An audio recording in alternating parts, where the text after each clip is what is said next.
वैसे बच्चे जो इससे पहले सेट नहीं देखें वो जाकर देख लीजिएगा, मैं डिस्क्रिप्शन में लिंक दे दूंगा। आज हम बात करेंगे छठे सेट पे, और छठा सेट का पहला क्वेश्चन आपके सामने है ये।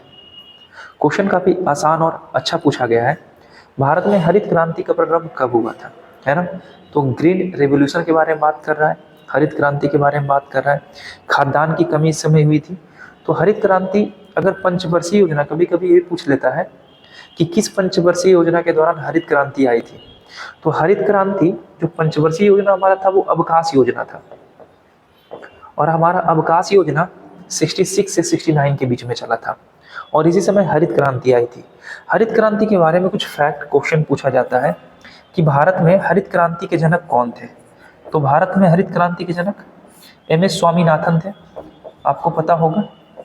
अगर विश्व में पूछा जाए कौन थे, तो नॉर्मन बोरलॉग थे, ये भी क्वेश्चन पूछा जाता है ना। और एक क्वेश्चन और पूछा जाता है कि नॉर्मन बोरलॉग को नोबेल पुरस्कार कब दिया गया था। तो इन्हें नोबेल पुरस्कार 1970 में दिया गया था। और अगर बात करें हरित क्रांति किस लिए आया था, तो मुख्य रूप से ये गेहूं की फसल के लिए आई थी, या ऐसा भी कह सकते हैं कि खाद्यान्न की फसल के लिए हरित क्रांति लाई गई थी, है ना, जिसका काफी इम्पैक्ट देखने के लिए मिला था देश में। चलते हैं अगले क्वेश्चन के ऊपर। तो हरित क्रांति की तरह ही एक और क्रांति पूछता है दुग्ध क्रांति के बारे में, है ना, जिसे श्वेत क्रांति भी कहते हैं। तो ये क्वेश्चन आपसे पूछा जाए कि श्वेत क्रांति या दुग्ध क्रांति कब आई थी। तो इसका आंसर जरा आप हमें कमेंट पे दीजिएगा। अगर आप फेसबुक पे देख रहे हैं तो फेसबुक पे भी कमेंट कीजिए, अगर यूट्यूब पे देख रहे हैं तो वहां भी आप हमें कमेंट कीजिए कि श्वेत क्रांति या दुग्ध क्रांति कब आई थी और इसके जनक कौन थे। ठीक है, अगले क्वेश्चन पे चलते हैं। ओमान की खाड़ी और फारस की खाड़ी को कौन जोड़ता है। वर्ल्ड ज्योग्राफी से क्वेश्चन है, आसान सा क्वेश्चन है। तो इसका आंसर होगा हरमुज जल डमरू मध्य। अब यहाँ पे पहला क्वेश्चन दिया है बाबा उद मांडव, है ना। ये जो जोड़ता है, ये जोड़ता है रेड सी को, यानी लाल सागर को, हमारा लाल सागर को जोड़ता है अरब सागर से। तो ये क्वेश्चन कभी कभी पूछा जाता है, ठीक है, कि बाबा उद मांडव किसको किसको जोड़ता है। ठीक है, अगर हम बात करें मलक्का जल संधि का, तो ये हिंद महासागर को जोड़ता है दक्षिणी चीन सागर से। और अगर पाक जल डमरू मध्य के बारे में बात करें, तो पाक जल डमरू मध्य भारत यानी इंडिया, विशेष रूप से तमिलनाडु और श्रीलंका के बीच सीमा लगाता है ना। तो ये सारे क्वेश्चन एग्जाम में आते हैं। पाक जल डमरू मध्य आपसे पूछ लिया जाएगा, मन्नार की खाड़ी पूछ ली जाएगी, अदन का पुल आपसे पूछ लिया जाएगा। तो ये सारे के सारे भारत और श्रीलंका के बीच, यानी तमिलनाडु और श्रीलंका के बीच। रामेश्वरम भी हमारे यहीं पे स्थित है ना। अगला क्वेश्चन पे चलते हैं। दिल्ली सल्तनत का उस शासक का नाम बताइए जिसने अपनी राजधानी एक ऐसे शहर में ले गया जिसके बाद वह आगरा नाम से जाना गया। तो ये जो हमारा थे वो थे सिकंदर लोदी। अगर सिकंदर लोदी के बारे में बात करें तो कुछ फैक्ट सिकंदर लोदी से आता है। सिकंदर लोदी से ये फैक्ट आता है कि इन्होंने आगरा शहर की स्थापना की थी। सबसे पहले तो बात ये आता है कि आगरा शहर की स्थापना किसने की थी, सिकंदर लोदी ने की थी। ये जो हमारा दिल्ली सल्तनत का, इसकी राजधानी दिल्ली थी, लेकिन इन्होंने ही दिल्ली से बदलकर इसे कहाँ लेकर गया था, तो ये लेकर जाने वाले थे आगरा। सिकंदर लोदी से और ढेर सारे फैक्ट बनते हैं। आगे चलते हैं अगले क्वेश्चन के ऊपर। निम्न में से कौन से स्थान का दैविक तापमान उच्चतम होता है। यानी अगर दैनिक तापमान के बारे में बोले तो ये निम्न में से कौन सा स्थान है जहाँ तापमान सबसे ज्यादा होगा। आंसर लगा चुके होंगे, इसका आंसर होगा दिल्ली। अगले क्वेश्चन पे चलते हैं। दो विशाल भू क्षेत्रों को जोड़ने वाला अत्यंत संकीर्ण भूस्थल क्या कहलाता है। जल स्तर नहीं है, यहाँ भूभाग है ना, भू क्षेत्र को जोड़ने वाला। तो यह कहलाता है स्थल संयोजक, यानी इसका आंसर होगा ऑप्शन डी। नेक्स्ट, अच्छे से लगाइएगा, तेजी से लगाइएगा। रीजनिंग का क्वेश्चन है और हल्का क्वेश्चन है।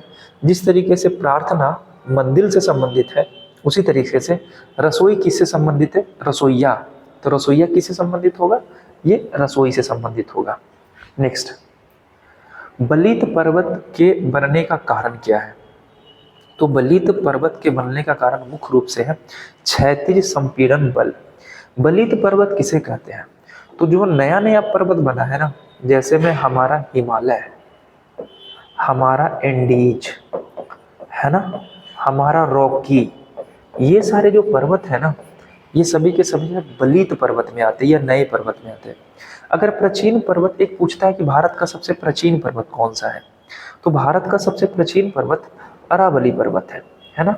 और अरावली की सबसे ऊंची चोटी के बारे में पूछा जाता है तो वो है गुरु शिखर। और कभी कभी आपसे गुरु शिखर की ऊंचाई पूछ देगा, तो गुरु शिखर की ऊंचाई 17-22 मीटर है। अरावली का विस्तार अगर देखें तो ये गुजरात से लेके दिल्ली के पालमपुर तक फैला हुआ है। मुख्य रूप से इसका विस्तार राजस्थान के क्षेत्र में है।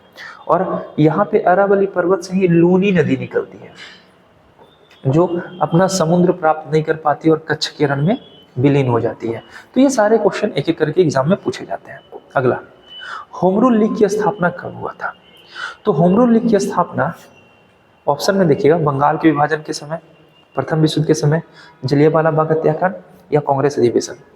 अच्छे से क्वेश्चन दीजिएगा और आंसर अच्छे से लगाइएगा। इसका आंसर होगा प्रथम विश्व युद्ध के समय। होम रूल लीग की स्थापना होता है 1916 में, और प्रथम विश्व युद्ध चल रहा था वो 14 से 18 के बीच में चलेगा, है ना। 1916 में होम रूल लीग की स्थापना दो लोग करते हैं, एक तो तिलक करेंगे, और तिलक का जो क्षेत्र होगा वो होगा पुणे यानी महाराष्ट्र के क्षेत्र में, और एक करेंगी हमारी एनी बेसेंट। ये भी क्वेश्चन पूछा जाता है, और एनी बेसेंट का जो क्षेत्र होगा वो मुख्य रूप से होगा हमारा मद्रास के क्षेत्र में, ठीक है। दोनों का अपना अलग अलग क्षेत्र था। सबसे पहले तिलक स्टार्ट करते हैं, इसके बाद एनी बेसेंट करते हैं, ठीक है। और एनी बेसेंट वही महिला है जो भारतीय राष्ट्रीय कांग्रेस की प्रथम महिला अध्यक्ष है, आपको पता होगा, है ना। कलकत्ता अधिवेशन 1917 में सबसे पहले ये अध्यक्षता करेगी। ये सारी बातें याद रखना है। अगला, किस परमार राजा ने स्वर्ण मुद्रा प्रचलन में लाया था? तो स्वर्ण मुद्रा प्रचलन में लाया था उदयदित्य ने। परमार राजा के बारे में बात करें तो परमार राजा की राजधानी पूछ लेता है, तो राजधानी इसकी कहाँ थी? इसकी राजधानी थी धार, या कभी कभी धारा भी दिया जाता है। तो परमाणु की राजधानी धारा थी। आगे चलते हैं। राजा साहू का प्रथम पेशवा कौन था? तो ये साहू के बारे में पूछ रहा है ना, यानी मराठा साम्राज्य के बारे में पूछ रहा है। तो सबसे पहले हम शिवाजी के बारे में देखें, तो शिवाजी के बारे में यहाँ देखना पड़ेगा। शिवाजी के दो पुत्र थे, है ना। एक का नाम था संभाजी, अच्छा से याद रखिएगा, और दूसरे का नाम था राजाराम, है ना। ये दो पुत्र थे इनके। संभाजी काफी क्रूर प्रवृत्ति के थे, इसलिए शिवाजी इनको हमेशा किला में बंद करके रखते थे। पनहाला के किला में हमेशा इनको बंद करके रखते थे, क्योंकि ये थोड़े अटपटे प्रवृत्ति के थे। इन्हीं के पुत्र का नाम था साहू। और राजाराम जो थे इनकी पत्नी थी, ठीक है। इनका नाम था, इनकी पत्नी का नाम था, राजाराम की पत्नी का नाम अभी मैं भूल गया, ठीक है। अगर आप लोग को याद होगा तो कमेंट में आप लोग बताना कि राजाराम की पत्नी का नाम क्या था, ठीक है। अभी मैं उनका नाम भूल रहा हूँ। तो साहू जब गद्दी पर बैठते हैं, औरंगजेब इसको कैद कर लेता है, और जब औरंगजेब मरता है तो औरंगजेब का उत्तराधिकारी मराठों से संपर्क स्थापित करता है, दोस्ताना संपर्क, और साहू को रिहा कर देता है। और साहू एक पद क्रिएट करते हैं, पेशवा का पद, और पहला पेशवा होता है बालाजी विश्वनाथ। बालाजी विश्वनाथ को दूसरा मराठा संस्थापक भी कहा जाता है, ठीक है। ये सारे क्वेश्चन एग्जाम में पूछे गए, ठीक। ताराबाई नाम था इनका, ठीक है। कभी कभी आउट ऑफ माइंड हो जाता है, ठीक है। आगे चलते हैं। तो कभी कभी एग्जाम में ऐसा होना, तो एग्जाम में क्वेश्चन को टिक करके छोड़ के आगे चले जाना है, ठीक है। कि याद आएगा तो रिकॉल करेंगे तो फिर से हम उसका आंसर दे सकते हैं, ठीक है। तो समय बचाना है। रीजनिंग का क्वेश्चन है, न्यूटन लिखा हुआ है, और न्यूटन को इस तरीके से लिखा जाता है, तो पास्कल को, तो आप देख रहे हो ये तीन वर्ड को उठाकर पीछे ले गया गया है। तो इस 3 वर्ड को उठाकर हम पीछे ले आएंगे तो PAS लिखेंगे पीछे से, और टन को आगे लाके उल्टा कर दिया यानी NOT, तो यहाँ लिखेंगे LAC। तो LACPAS कहाँ है? LACPAS, ऑप्शन हमारा C, इजिली हो जाएगा। और ऐसे ही क्वेश्चन एग्जाम में आते हैं, ऐसा डिफिकल्ट लेवल का नहीं होता है। जो भी क्वेश्चन इंपॉर्टेंट होता है वो जीके का होता है, दरोगा के पॉइंट ऑफ व्यू से। नियुक्ति में भेदभाव समाप्त करने के लिए कौन सी धाराएं लाई गई थी? तो इसी समय ये धारा लाया गया था, और अंग्रेजों का जो ब्रिटिश कंपनी थी ना, ब्रिटिश कंपनी का एकाधिकार समाप्त कर दिया गया था, और मात्र चीन के साथ उसका चाय का व्यापार रखा गया था। और ये कब हुआ था? 1833 एक्ट के तहत, ठीक है। आगे चलते हैं, अगला क्वेश्चन। सुभाष चंद्र बोस ने 1943 में आजाद हिंद फौज का कमान किस देश में संभाला था? तो आजाद हिंद फौज की स्थापना सिंगापुर में होगा। आजाद हिंद फौज की स्थापना 1 अप्रैल 1942 को किया जाएगा। और ये कौन करेंगे? तो ये करेंगे कैप्टन मोहन सिंह। ये क्वेश्चन आता है, कैप्टन मोहन सिंह करेंगे। लेकिन 1943 में इनका कमान संभालने के लिए दिया था सुभाष चंद्र बोस को। और सुभाष चंद्र बोस मुख्यालय सिंगापुर से उठाकर लेके चले जाते हैं हमारे रंगून यानी म्यांमार के क्षेत्र में। आजाद हिंद फौज पे मुकदमा चलाया जाता है 1945 में, और इस मुकदमा को दिल्ली मुकदमा के नाम से जाना जाता है। दिल्ली मुकदमा, याद रखिएगा, ये क्वेश्चन एग्जाम में पूछा गया है। अगले क्वेश्चन पे चलते हैं। 26 जनवरी 1930 को गणतंत्र दिवस के रूप में मनाने का निर्णय कांग्रेस के किस अधिवेशन में लिया गया था? तो ये कांग्रेस के लाहौर अधिवेशन में लिया गया था कि हम हर दिन 26 जनवरी को गणतंत्र दिवस के रूप में मनाएंगे। आगे चलते हैं। सुभाष चंद्र बोस, ठीक है। नेक्स्ट, गौतम बुद्ध ने अपना अंतिम उपदेश कहाँ दिया था? तो क्वेश्चन तो ये पूछेगा गौतम बुद्ध ने अपना पहला उपदेश कहाँ दिया था? तो सुनना, गौतम बुद्ध ने अपने सबसे अधिक उपदेश जो दिया है वो श्रावस्ती में दिया है। सबसे अधिक श्रावस्ती। अगर पूछेगा सबसे पहला, तो सबसे पहला दिया है सारनाथ। अंतिम पूछ रहा है तो अंतिम देंगे कुशीनगर में। और लुम्बिनी में इनका जन्म हुआ था, और जन्म हुआ था 563 BC में। महात्मा बुद्ध के बारे में और जिक्र करेंगे तो काफी लंबा हो जाएगा ना, ये सफिशिएंट है। ठीक है, आगे चलते हैं। अमर कवि विद्यापति ने अपने सुललित काव्य की रचना किस शासक के छत्र छाया में किया था? डिफिकल्ट क्वेश्चन में से एक है ना। इसका आंसर होगा हमारा कौन सा? देख लो, अच्छे से लगा लो, ठीक से। कमेंट भी आप पहले मेरे से पहले कर सकते हो। इसका आंसर होगा शिवसी। शिवसी के समय में विद्यापति ने अपनी सुललित काव्य की रचना की थी। ठीक है, विद्यापति के बारे में याद रखिएगा। महेश ठाकुर के बारे में बड़ा इंपॉर्टेंट बात एक है। महेश ठाकुर क्या करते हैं? अकबरनामा जो पुस्तक होता है, अकबरनामा, इसको ये संस्कृत में लिख देते हैं, और इससे अकबर काफी प्रभावित होता है। और अकबर इतना प्रभावित होता है ना कि महेश ठाकुर को दरभंगा जिला दे देते हैं कि जाइए दरभंगा आज से आपका हुआ। यानी दरभंगा को वापस लाने के चक्कर में महेश ठाकुर ने अकबरनामा को संस्कृत में लिख दिया था। विद्यापति की 2 पुस्तकें हैं, बड़ा बार बार पूछता है, अचानक याद आ गया। एक है कृति लता और दूसरा है कृति पताका। ये दोनों एग्जाम में क्वेश्चन पूछता है कि ये दोनों किन की पुस्तकें हैं? तो ये दोनों विद्यापति की पुस्तकें हैं। आगे चलते हैं। हाल ही में अंतर्राष्ट्रीय आपराधिक न्यायालय के लिए किस देश के प्रधानमंत्री के खिलाफ गिरफ्तारी का वारंट, करंट का क्वेश्चन है, गिरफ्तारी का वारंट जारी किया गया है? नेतन्याहू के लिए जारी किया गया है। इजराइल के जो प्रधानमंत्री हैं, ठीक है, बेंजामिन नेतन्याहू, उन्हीं के लिए गिरफ्तारी का वारंट जारी किया गया है। तो इसका आंसर होगा इजराइल। नेक्स्ट, थोड़ा तबीयत ठीक नहीं इसलिए आवाज ऐसा आ रहा है, बट कोई नहीं, आई होप कि क्लियर चल रहा होगा आवाज। मुगल काल में हरकारे कौन थे? क्वेश्चन ऐसा ऐसे पूछेगा हिस्ट्री से, ठीक है, और ये डिफिकल्ट में से एक माना जाता है। तो मुगल काल में हरकारे कहा जाता था जासूस और विशेष वार्ताहर्ता को।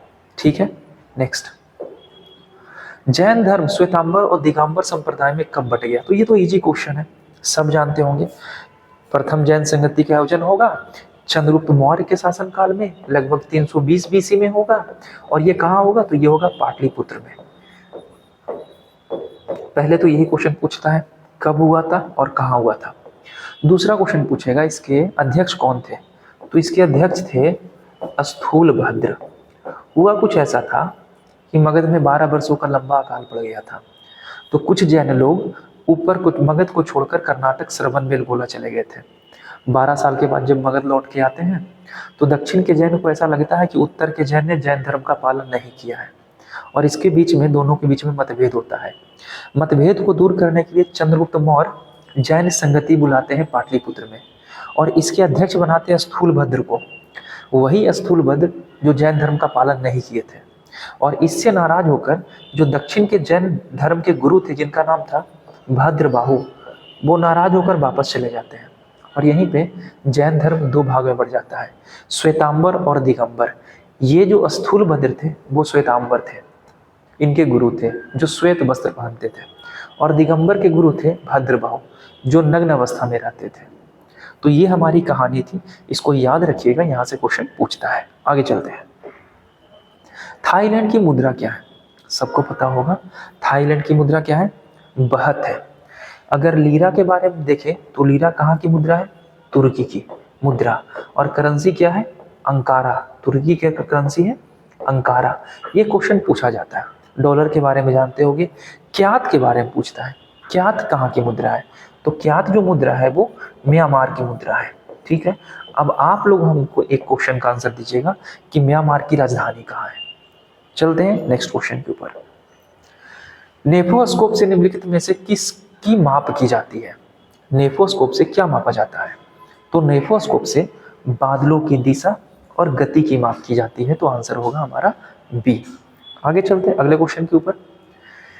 हिडेनबर्ग रेखा किन दो देशों के बीच में स्थित है? तो हिडेनबर्ग जो रेखा है वो जर्मनी और पोलैंड के बीच में है। ठीक है, उसके अलावा मेनर हिम रेखा के बारे में बोलता है कि मेनर हिम रेखा किसके बीच में है, तो हमारा रूस और फिनलैंड के बीच में है। ठीक है, और मैग्नीटॉट रेखा के बारे में भी कभी कभी आपसे पूछ लेगा। तो मैग्नीटॉट रेखा अगर बात करें तो ये जर्मनी और फ्रांस के बीच में है। तो ये क्वेश्चन अक्सर एग्जाम में पूछे जाते हैं। भारत और पाकिस्तान के बीच में रेड क्लिफ रेखा है, भारत चीन के बीच में हमारा मैकमोहन रेखा है ना, 24 डिग्री पैरेलल समानांतर रेखा जो भारत पाकिस्तान के बीच में है। तो ये सारे क्वेश्चन छोटे छोटे एग्जाम में पूछते हैं। नेक्स्ट, बिहार में किस प्रकार के वन पाए जाते हैं? तो बिहार से तो एक दो क्वेश्चन पूछेगा, थोड़ा सा डिफिकल्ट लेवल का क्वेश्चन है। बिहार में पर्णपाती वन पाया जाता है। ठीक है, अगला क्वेश्चन पे चलते हैं। संविधान का व्याख्याकार और संरक्षक कौन होता है? राष्ट्रपति, संसद, लोकसभा या सर्वोच्च न्यायालय? तो संविधान का व्याख्याकार जो होता है वो सर्वोच्च न्यायालय होता है। अगर सर्वोच्च न्यायालय के बारे में बात करें तो इसका संविधान में जिक्र 124 से 147 आर्टिकल के बीच में किया गया है ना। ये हमारा सुप्रीम कोर्ट का अनुच्छेद है ना। सुप्रीम कोर्ट के मुख्य न्यायाधीश के बारे में पूछता है कि मुख्य न्यायाधीश की संख्या टोटल कितनी है? तो वर्तमान में कुल मुख्य न्यायाधीश की संख्या कितनी है? 34। याद रखिएगा। अब आप हमें एक आंसर दीजिएगा कि वर्तमान में मुख्य न्यायाधीश के, सुप्रीम कोर्ट के मुख्य न्यायाधीश कौन है? DY चंद्रचूड़ थे, अब वो चेंज हो गए हैं 4 दिन पहले। तो कौन है, इसका आंसर आप हमें कमेंट में कीजिएगा और कमेंट में आंसर किया कीजिए। मुद्रा की कमी के कारण उत्पन्न आर्थिक मंदी क्या कहलाती है? तो मुद्रा की कमी जब होता है तो ये स्थिति डिफ्लेशन कहलाती है। डिफ्लेशन में ऐसा होता है कि जो गुड्स होते हैं यानी जो वस्तुएं होते हैं उनका दाम बढ़ जाता है। ठीक है, और करेंसी जो होती है यानी रुपया, इसकी वैल्यू मार्केट में गिर जाती है। और ऐसा जब स्थिति आता है तो वो डिफ्लेशन कहलाता है। और इसमें RBI क्या करता है, अपने ब्याज की दर को कम कर देता है, यानी डिफ्लेशन को रोकने के लिए। ठीक है, अगले क्वेश्चन पे चलते हैं। राग भैरवी किस समय गाया जाता है? बिहार दरोगा और BPSC में दोनों में ये क्वेश्चन पूछा गया है। राग भैरवी सुबह के समय गाया जाता है, यानी प्रातः काल के समय गाया जाता है। नेक्स्ट, अंतर्राष्ट्रीय बाघ दिवस कब मनाते हैं? अंतर्राष्ट्रीय बाघ दिवस जुलाई में मनाते हैं। कितनी जुलाई को? तो 29 जुलाई को मनाते हैं। ठीक है, अगर बाघ के बारे में देखें तो बाघ से कुछ क्वेश्चन आता है। पूरे विश्व में भारत का अगर बात करें तो विश्व का लगभग 70% बाघ भारत में निवास करती है। अगर 2022 का डाटा देखें तो लगभग कुल बाघों की संख्या भी 3167 के आसपास है पूरे विश्व में, सॉरी भारत में सिर्फ। ये भारत का डाटा है। ठीक है, ये 2022 का भारत का डाटा है। अगर सबसे अधिक मात्रा में बाघ देखें भारत में तो कहाँ पाया जाता है? मध्य प्रदेश में। ठीक है, और मध्य प्रदेश को टाइगर स्टेट के नाम से जाना जाता है। ये सारे क्वेश्चन एग्जाम में पूछा जाता है कि टाइगर स्टेट के नाम से कब जाना जाता है। बाघ के लिए सबसे पहला जो बाघ कंजर्वेशन आया था वो कब आया था? वो आया था 1 अप्रैल 1973 को, बाघों के संरक्षण प्रदान करने के लिए इस समय आया था। ठीक है, आगे चलते हैं अगला क्वेश्चन के ऊपर। आई होप कि चीजें समझ में आ रही होगी। अगर डाउट होगा तो आप क्वेश्चन हमसे कर सकते हैं। नेक्स्ट, भारत का राजनीतिक युग्मक किस बुद्धिजीवी को कहा जाता है? तो ये बुद्धिजीवी और कोई नहीं थे, सरदार वल्लभ भाई पटेल थे। सरदार वल्लभ भाई पटेल के बारे में जानते होंगे, इन्हें लौह पुरुष के नाम से जाना जाता है ना, लौह पुरुष के नाम से जाना जाता है। सरदार वल्लभ भाई पटेल को सरदार की उपाधि कौन दिए थे? तो बारदोली की महिलाएं देंगी। बारदोली सत्याग्रह याद होगा, जिसमें 22% अंग्रेज टैक्स मांग रहे थे और सरदार वल्लभ भाई पटेल के हस्तक्षेप से मात्र इतना % टैक्स दिया जाता है किसानों के जरिए, है ना। तो ये सारे क्वेश्चन याद रखिएगा। ठीक है, आगे चलते हैं। अगला क्वेश्चन, ओजोन संरक्षण के संबंध में किस रूप से खतरा उत्पन्न होता है? ओजोन के बारे में बात करें तो ओजोन किस परत में पाया जाता है? तो समताप मंडल में पाया जाता है ना। समताप मंडल मतलब स्ट्रेटोस्फीयर में पाया जाता है। ओजोन का सूत्र पूछा जाता है तो O3 होता है। ओजोन मंडल के लिए मुख्य रूप से कौन सी गैस जिम्मेदारी है ओजोन डिप्रेशन के लिए? तो CFC गैस जिम्मेदार है। ओजोन के कारण संवेदना तंत्रीय उत्तेजना होता है, यानी कैंसर होता है, स्किन कैंसर, है ना। तो ये सारी बातें याद रखिएगा। और ओजोन गैस के कारण ही चांदी क्या होता है? चांदी का रंग काला हो जाता है ओजोन गैस के कारण। तो ये सारी बातें एग्जाम में पूछा गया है। अगला क्वेश्चन पे चलते हैं, विश्व में सबसे बड़ी खाड़ी कौन सी है? तो विश्व में सबसे बड़ी खाड़ी है मैक्सिको की खाड़ी। खंबात की खाड़ी के बारे में तो आप जानते होंगे, गुजरात के क्षेत्र में खंबात की खाड़ी में नर्मदा नदी और तापी नदी अपना जल गिराती है और माही नदी भी अपना जल गिराती है। ठीक है, आगे चलते हैं। इंसुलिन स्रावित होता है कहाँ से? तो इंसुलिन स्रावित होता है अग्नाशय से, यानी पैंक्रियाज से। ठीक है, आगे, निम्नलिखित में से कौन राष्ट्रीय विकास परिषद का सदस्य नहीं होता है? तो राष्ट्रीय विकास परिषद के सदस्य जो नहीं होने वाले हैं वो होते हैं भारत के राष्ट्रपति, ये इनके सदस्य नहीं होते हैं। अगला क्वेश्चन, किस स्थान को समुद्र पुत्र कहते हैं? अच्छा क्वेश्चन है। तो समुद्र पुत्र कहा जाता है अंडमान को। अंडमान का जो क्षेत्र है इसे समुद्र पुत्र के नाम से जाना जाता है। अंडमान के बारे में तो डिटेल में आप जानते ही होंगे। अंडमान के बारे में, निकोबार के बारे में देखें तो 10 डिग्री चैनल दोनों को अलग करता है। अंडमान में 4 क्षेत्र बटे हुए हैं, उत्तरी अंडमान और हमारा म्यांमार का कोको जल द्वीप को अलग करता है, कोको जल डमरू मध्य, ये आपको पता होगा, कोको जल डमरू मध्य, है ना। आगे बात करें अंडमान की राजधानी पोर्ट ब्लेयर के बारे में जानते हैं, है ना। इसके अलावा अगर बात करें तो अंडमान पे ही 2 गो हमारा ज्वालामुखी है, एक को कहते हैं नारकोंडम और एक को कहते हैं बैरन, है ना। बैरन ज्वालामुखी सक्रिय है और नारकोंडम हमारा सुसुप्त ज्वालामुखी है। रॉस द्वीप ये अंडमान निकोबार द्वीप का ही है हिस्सा। ठीक है, अंडमान की सबसे ऊंची चोटी के बारे में पूछता है, तो ये क्वेश्चन का आंसर आप हमें कमेंट में दीजिएगा कि अंडमान की सबसे ऊंची चोटी कौन सी है। चलिए हम आंसर बता देते हैं, इसकी ऊंचाई आप बता दीजिएगा। अंडमान की सबसे ऊंची चोटी है सैडल पीक, इसकी ऊंचाई कितना है इसका आंसर आप हमें कमेंट में दीजिएगा। नेक्स्ट, हाल ही में अंतर्राष्ट्रीय गीता महोत्सव का आयोजन किस स्थान पे किया जाएगा? तो अंतर्राष्ट्रीय गीता महोत्सव का आयोजन किया जाएगा 28 नवंबर से 11 दिसंबर के बीच, और ये किया जाएगा कुरुक्षेत्र। और कुछ कुरुक्षेत्र किस राज्य में है इसका आंसर आप हमें कमेंट में कीजिएगा। नेक्स्ट, एक बल्लेबाज 17 रन में 17वीं पारी में 87 रन बनाता है। 17वीं पारी खेलता है और बनाता है 87 रन, यानी 16 पारी वो पहले खेल चुका है, जिसके वजह से उसके औसत रन में 3 की वृद्धि हो जाती है। औसत रन में, यानी जो 16 पारी खेला था ना, इसमें भी 3 की वृद्धि हो जाती है। तो टोटल कितने रन की वृद्धि होगी? 48 रन, यानी ये 40 इसमें से, यानी 87 में से ये 48 क्या होगा? तो 87 में से 48 बांट दिया होगा, बांटा होगा ना 16 को, 48 बांटा दिया होगा। तो इसके पास अभी कितना रन बच रहा है? 39, क्योंकि सब में अगर 3 रन बढ़ रहा है तो ये 16 को दिया होगा, बाकी जो 16 खेल खेला था उसका भी 3 बढ़ा होगा, तो 48 भी बांट दिया, बचा कितना? 39 वर्तमान में। और पूछ रहा है क्या? वर्तमान में औसत बताओ। तो अगर वर्तमान में पूछता तो 39 ही होता। अगर पूछेगा कि पहले औसत कितना था, तो यहाँ से 3 घटा देंगे, क्योंकि पहले 16 मैच खेला था ना, तो 3 घटा देंगे तो कितना आएगा? 36। तो पहले पूछे तो 36, वर्तमान पूछ रहा है तो 39। इजी क्वेश्चन था एवरेज का। भारत में हरित क्रांति रिपीट हो गया, इसका आंसर आप हमें कमेंट में देना, पहले हम कर चुके हैं। अगला क्वेश्चन चलते हैं, हिडेनबर्ग रेखा किन 2 देशों के बीच में फिर से आ गया? ना। हिडेनबर्ग रेखा किसके किसके बीच में है? जर्मनी और पोलैंड के बीच में, है ना। आगे चलते हैं। तो हमारा क्वेश्चन यहीं तक था। आई होप आपको वीडियो अच्छा लगा होगा।